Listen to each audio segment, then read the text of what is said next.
Hello my dear friends, you're on the Military Summary channel, and today we will discuss the situation in Ukraine on the 22nd of April of 2024. Today we have a lot of very interesting updates and details, so let's start. And first we're going to talk about Kharkiv. The Russian sources published the video of how they managed to destroy the Ukrainian TV tower in the central part of Kharkiv. On this video, for example, we don't see the explosion itself, the result of strike, but we see the consequences of Russian attack. As a result of attack, the TV tower fell down. Then we have the footage of the tower on the ground. And of course, the Ukrainians were using the tower not just for civilian purpose, for peace purposes like spreading TV at different channels and many other things. The Ukrainians were using this, let's say, infrastructural object for military purposes, obviously. Because from that big tower, the Ukrainians have had possibilities to control the situation along the border. The Ukrainians were using the tower for, let's say, communication equipment, for radars, for, let's say, missiles and, let's say, drone interceptors and something like this. And now the Russians managed to destroy the tower.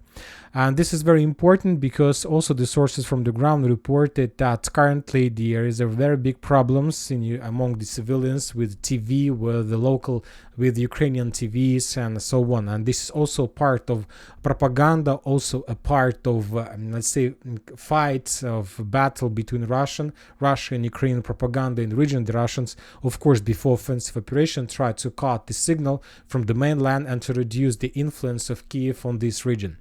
Furthermore, we have additional reports from the borderlands. The Minister of Defense of Russian Federation stated that they finished the progress of creation the passes along the border. So the Russians are saying that defense minister said engineers had made passes in the border areas. This information indicates that the beginning of the operation on the sectors of the front.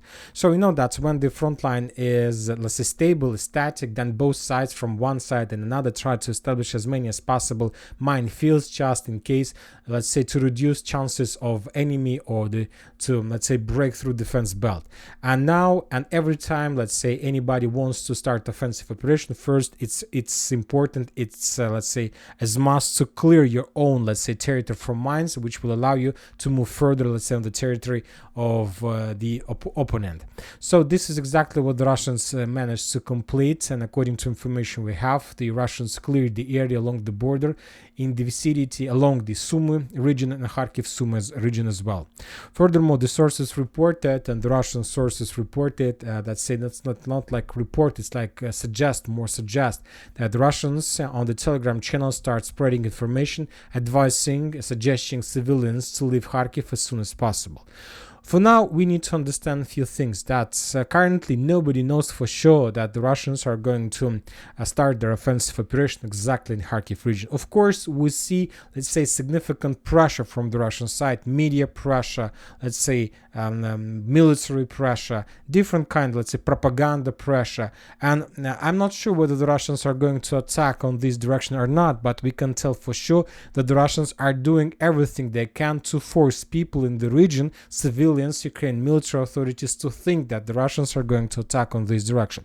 This might be done for many reasons, for many purposes. The most obvious is that, first of all, the Russians try to reduce the casualties among civilians because they hope that these civilians will return back to Kharkiv and the situation in the town will be stabilized in the future, and these people will be able to return to continue, let's say, living, let's call it on the Russian territory, on Russian Kharkiv or something like this. So that's why in this case it's better to force them to leave Kharkiv due to possible very heavy clashes.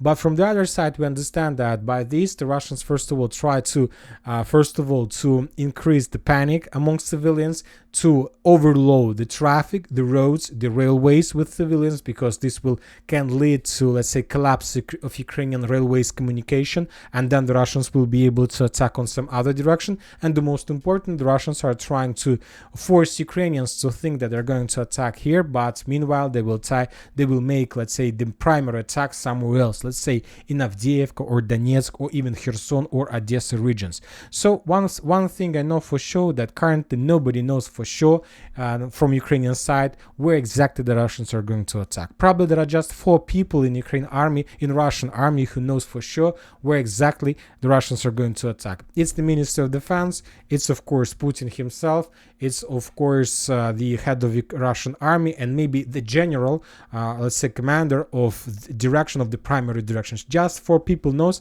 and every single general of other directions probably thinks that his direction is going to be primary. So it's a special operation. It's very important to keep this operation in secret as long as possible, because we remember Zelensky's words about Zaporozhye area when he was telling us that before 3 months of Ukraine attack, the Russians had already plans and maps on the table, and they knew for sure where exactly the Ukrainians would attack.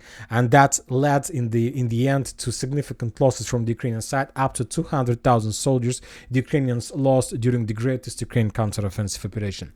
When talking about Ukrainian sources, we have just few things that tell us that yes, something big is going to happen.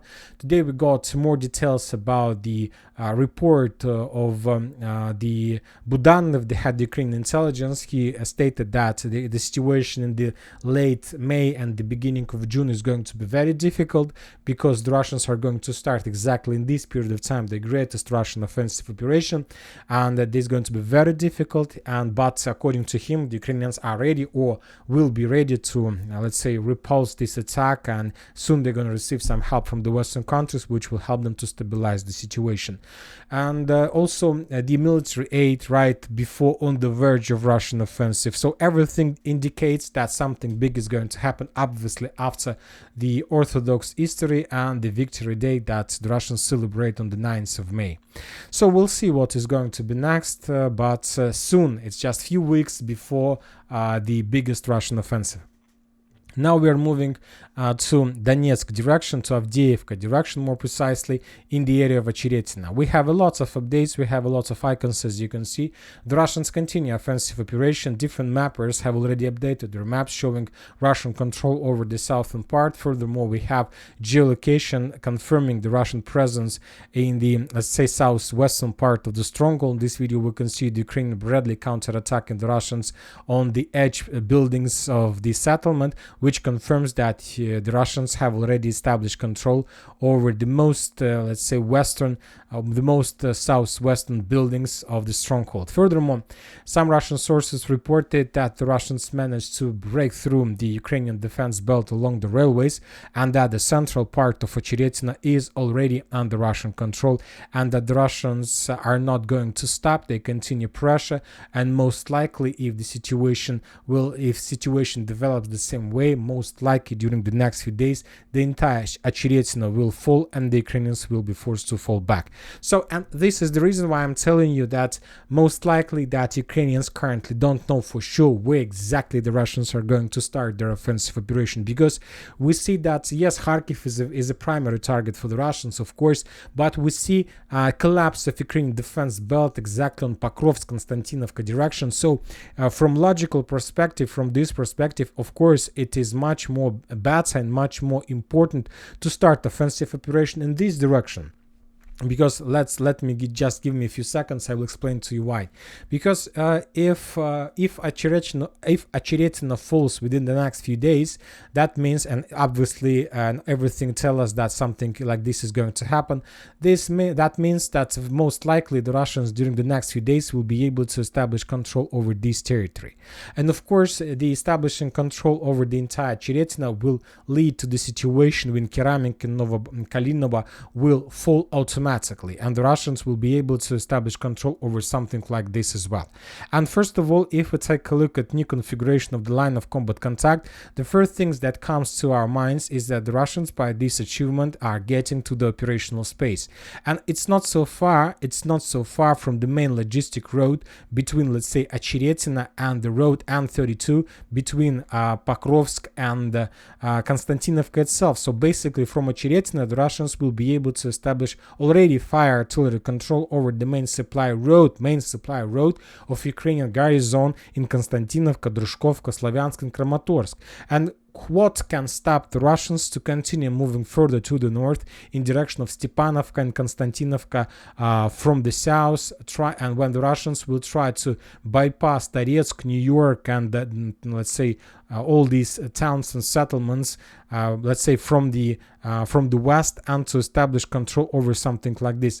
Telling the truth, if the Russians did manage to concentrate significant number of forces, like up to 10 new brigades or even more, and if the Russians are planning to start greatest Russian offensive operation, and they do have forces for this operation, I see no problems from the Russian side to break through and to capture these territories, to cut N32 road and to enter the southwestern outskirts of Konstantinovka. Furthermore, we know that currently the Russians are pushing in direction of Chasiv Yar. Of course, it's just speculations from my side, but we understand that very soon, and most likely during the next weeks or maybe few days, the Russians will be able to reach Siversk Donetsk-Donbass canal to establish control over the eastern part of Chasiv Yar, most likely to establish control over Klishevka, Andreevka, Bogdanovka, Kalinovka, the eastern, let's say, block of Chasiv Yar. And from this perspective, the Russians, as it was, let's say, we discussed in the previous and most of experts were talking about, the Russians have very nice chances to encircle Chasiv Yar, to bypass the stronghold from the north and from the south. And this is the cauldron. We see already a cauldron, and this is the cauldron for New York, Toretsk, and Dzerzhinsk. So the towns and settlements that the Russians may bypass from the west when attacking from Avdiivka, Ocheretyne to the north. So this is a cauldron, and by this attack the Russians may encircle up to few tens of soldiers of armed forces of Ukraine who are currently located in this area. And once again, I'm not saying that this is exactly what is going to happen. I'm just trying to tell you that the Russians have lots of plans that can be implemented. Lots of, let's say, plans, general plans, how to attack Kharkiv, Konstantinovka, Slaviansk, many directions, and every single one can, let's say, work out. Every single one can be finished by the Russians successfully. So that's why the Ukrainians don't understand what is going to happen. When talking about this situation of foothold, of course, regarding all these, let's say, good, let's say, results by the Russians, nice results by the Russians that they managed to achieve during the previous few days, of course, there are lots of risky things, that's a lot of problems, and the main problems are still coming from the towns, from the villages like Berdychi, Novobakhmutovka. You know that we see that the Russians continue advancing in Ocheretyne, but there is very short, very, let's say, small, let's say, road the Russians are using for redeployment forces from the mainland to Ocheretyne, and this is very risky because obviously this road is under complete Ukraine control, fire control, and most likely the Russians don't have possibilities for now to send armored vehicles and heavy tanks and personnel carriers to Ocheretyne, because for these purposes you need to use roads, and you can't use these, let's say, tree lines for these purposes because you will be under fire. So, and furthermore, we got the video from the Ukrainian side of how they were trying to counterattack the Russians in their flanks in the bank on the south of Novobakhmutovka with significant number of infantry and with one Bradley. That attack haven't finished with any results, but the Ukrainians managed to rotate troopers, to land infantry, and to evacuate wounded soldiers. So we see that Ukrainians still counterattacks, trying to slow down the Russians, and once again, significant problem with Berdychi. This is like a very, let's say, big problem, very big pain in Russian heads, how to capture Berdychi and to move further. And the Ukrainians understand this. As long as they can control Berdychi, the more chances they have, maybe even to stabilize the situation in Ocheretyne. So that's why the Russians start using the heavy artillery. They're attacking this town every single day with one purpose: to completely collapse the area and to enter Berdychi, which will give the Russians also possibilities to enter the operational space and then to move further in direction of Novobakhmutovka from the south. Most likely this situation will be resolved during the next 48 hours, but now it's a very big pain for the Russians. So this is the situation on this direction. Now let's move further to the south in direction of Pervomayska. Once again, as we discussed in the previous update, according to information we have, the Russians managed to eliminate the, let's say, this artillery pocket and to establish complete control. Currently, we don't know for sure whether the Russians managed to achieve this with very heavy clashes, or the Ukrainians surrendered, or the Ukrainians, let's say, managed to, let's say, fall back to evacuate under the Russian fire. Currently, it's unknown. The only thing we know is that the Russians currently control this area, but without any geolocations. Krasnogorovka. We haven't received lots of updates, just the regular artillery bombings of the town, so nothing special, just the regular artillery activity without any operations on the ground. Novomikhailivka. Today the Ministry of Defense of Russian Federation finally stated that Novomikhailivka is under complete Russian control. This information we received after the Ukrainian sources of the 79th Air Mobile Brigade confirmed that they left the final buildings and the final, let's say, strongholds in the area. We start receiving videos with flags on the western part of the stronghold. Novomikhailivka is under the Russians, and now the Russians are preparing for further offensive operation, of course, in direction of Paraskovyevka. So the next target is Paraskovyevka, and the Russians most likely are going to attack the area from, let's say, the south east, and of course from the south north. So this is going to be two waves of attack with the purpose to maintain the line of combat contact, to shorten the line of combat contact, and to, let's say, to establish control over everything that's located to the right of the red line. Furthermore, the Russians increase their activity, let's say, on the southeastern part of Konstantinovka. The Russians, we have a lot of mappers confirmed this update, either pro-Ukrainian deep state and Siversk show us that these, let's say, fields and the tree lines is primary target for the Russians during the next few weeks. Of course, so the Russia's main goal is to establish control over some network, trenches, fortifications, and to let's say reach this line of combat contact, to establish control over these fields. This will allow, first of all, for the Russians to establish fire and maybe at some places physical control over the road O524. This will allow the Russians to have encircled Konstantinovka and to start the story of Novomikhailivka but in Konstantinovka from the beginning. And from the other side, this operation will allow the Russians to start their activity and to start offensive operation in direction of Ugledar. So once again, the Ukrainians don't know exactly where the Russians are going to attack, and the Russian greatest offensive can start on South Donetsk direction as well, because everything is ready for this. The Russians managed to bypass the first defense belt, and now they can attack in direction of Kurakhova, and they can get Kurakhova very soon. So this is the most difficult part for the Ukrainians, because they need to know where exactly they need to concentrate forces. Furthermore, the Russians most likely are going to start offensive on every single direction we've just discussed. The Russians will attack Kharkiv, the Russians will attack Siversk, the Russians will attack Chasiv Yar, the Russians will attack to the north from, let's say, Ocheretyne, the Russians will try to capture Konstantinovka and move to Kurakhova. But just one of these directions is going to be primary. Every single other one will be a secondary direction, with the purpose just to force the Ukrainians to pay some attention, to pay some focus on this or that direction by sending additional forces and reinforcements for stabilization. So obviously the Russians are planning to make something very, let's say, very smart, like according to book, according to military science. This is going to be a very interesting, well-prepared operation that probably the Russians start preparation a very long time ago, and I believe the Russians will try to shock everybody. Chasiv Yar, the Russians continue pummeling and reducing till ruins the eastern block of the stronghold, but without a single operation on the ground. Anyway, regarding whether the Russians, let's say, are planning to start offensive operation today, tomorrow, or something like this, obviously we understand that the time for the ground operation has already started. They need to start offensive. The Russians right now in the eastern part of Chasiv Yar are just waiting.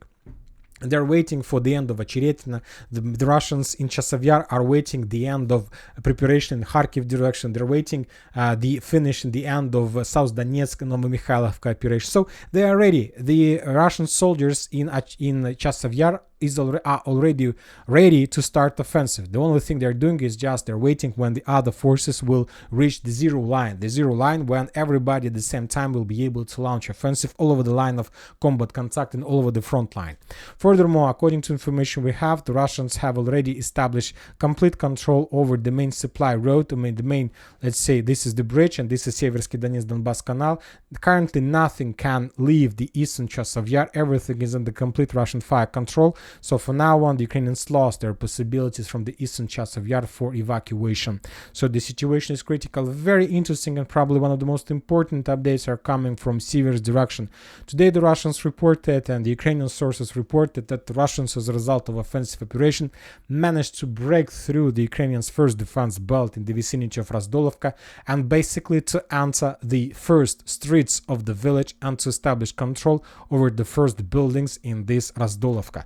So currently we don't know for sure where exactly the Russians managed to enter, but according if we summarize reports, most likely something like this is the current situation in the stronghold. So the Russians entered, now they're trying to develop their foothold and then to move further to the northwest. And of course this is another big problem for the Ukrainians, because if you ask me, why Siversk shouldn't be the primary Russian, let's say, goal for Russian offensive, I'll explain to you why Siversk is the best for this, because Siversk is the closest way close to Slaviansk. You know that according to the, let's say, goals of the special military operation, Slaviansk and Kramatorsk are the towns, it's the heart of Donbas Arc operation. Remember this title, Donbas Arc operation.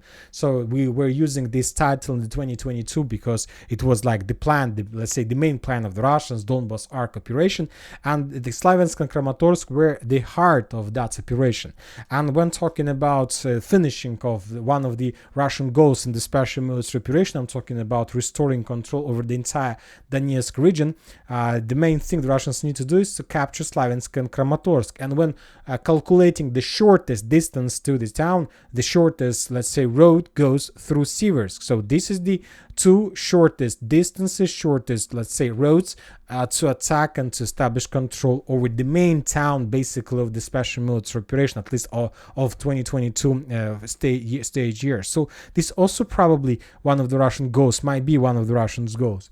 When talking about Bilogorovka, no changes. The Russians, after many attempts to attack, stopped completely, and they decided to focus on the southern part. We have some clearing operations with FPV drones along the railways. Most likely the Russians will start another wave of offensive along the railways during the next few days or maybe even hours.